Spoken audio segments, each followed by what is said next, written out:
Flag smashers? We are getting flag smashers in the MCU before the Serpent Society? Well, what do you know? MCU is nothing if not full of surprises. Hello, namaskar, welcome, swagatam.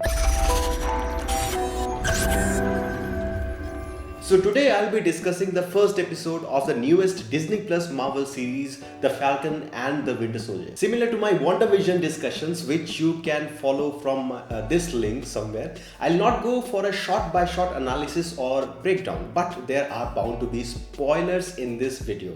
And also, this is not a review of the series in any way. I'm watching the episodes as they are released and then sharing my opinion with you guys. So if you haven't watched the episode yet, here is a solid spoiler warning. The beginning of the episode has a completely cinematic airborne sequence that has planes, helicopters, missiles, paragliders and all that. I was blown away by the sheer magnitude of the scene and the quality of the visuals. Hard to imagine we wouldn't be able to watch this on the big screen ever. But then, in my opinion, the scene drew just a tiny bit too long. Only so much that it brought a thought to the back of my mind. I hope this show doesn't rely too heavily on unrealistic air fights and use too much of Stark level tech. Allow me to explain before all of you start typing frantically defending the scene to Kingdom Come. What I mean is that of course the fights and other things in this series are going to be unrealistic. This is a show based on a comic book. Superheroes and stuff. I don't expect 100% practicality, obviously, but there needs to be a fine balance of suspension of disbelief. That is difficult if a sequence runs long. The mind begins to wander and notice things which probably the show doesn't want it to notice. Like in the scene in the trailers, Falcon is flying in the midst of all the ridges and columns of stone. He doesn't have a helmet on. When a missile pulverizes a structure right in front of him, how can he fly through that cloud of fire and debris and smoke and stones completely unscathed? Also, there is Red Wing. That is honestly like Batman's utility belt. It has everything from laser cutters to missiles and a machine gun. That is a bit too much of Iron Man and a bit too little of the Falcon. Anyway, that was just two of the things I was thinking about while that sequence was going on, and that sequence ends and the story moves forward to Bucky. I loved Bucky's part, absolutely loved it. Right from the therapy sessions to the flashback and to the humane connection he has made with the father of one of his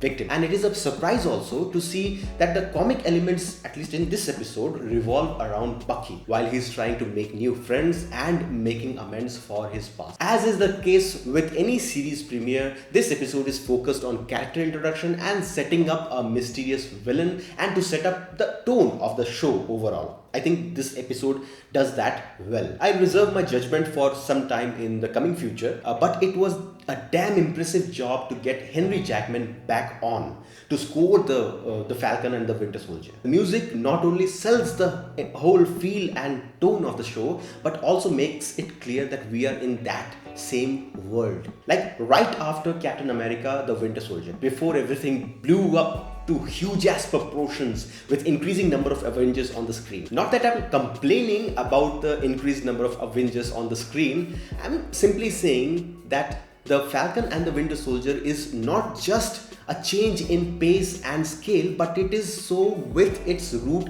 deep into the MCU's established past. We also see Sam returning Captain America's shield to the Smithsonian. Now, it was a surprise, but not a big one. We know from the trailers that Sam would eventually accept both the shield and the mantle of Captain America. The two of those kind of go hand in hand. But it would have been precocious if Sam didn't have his moment of doubt and hesitation. And therein comes the obvious part. The government would appoint a new Captain America. We need someone to inspire us again.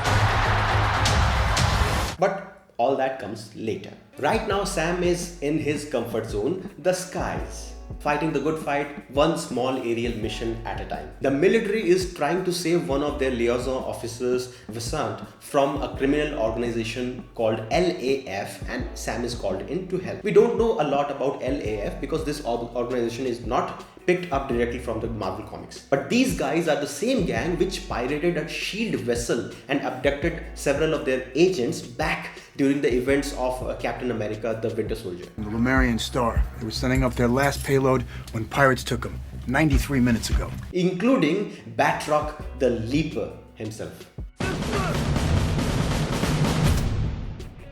The gunfights and the kickfights inside the airplane are very nice, but then they all started flying or gliding. By the looks of it, Captain Vasan, who Sam saves, is going to play a pivotal role in the season. As it stands, he stumbles upon a powered individual following the flag smashers. Who is he or she? We don't know yet. But as far as I could tell, Sam has a suspicion that the powered bad guy who just robbed a bank and made a scene might be Bucky.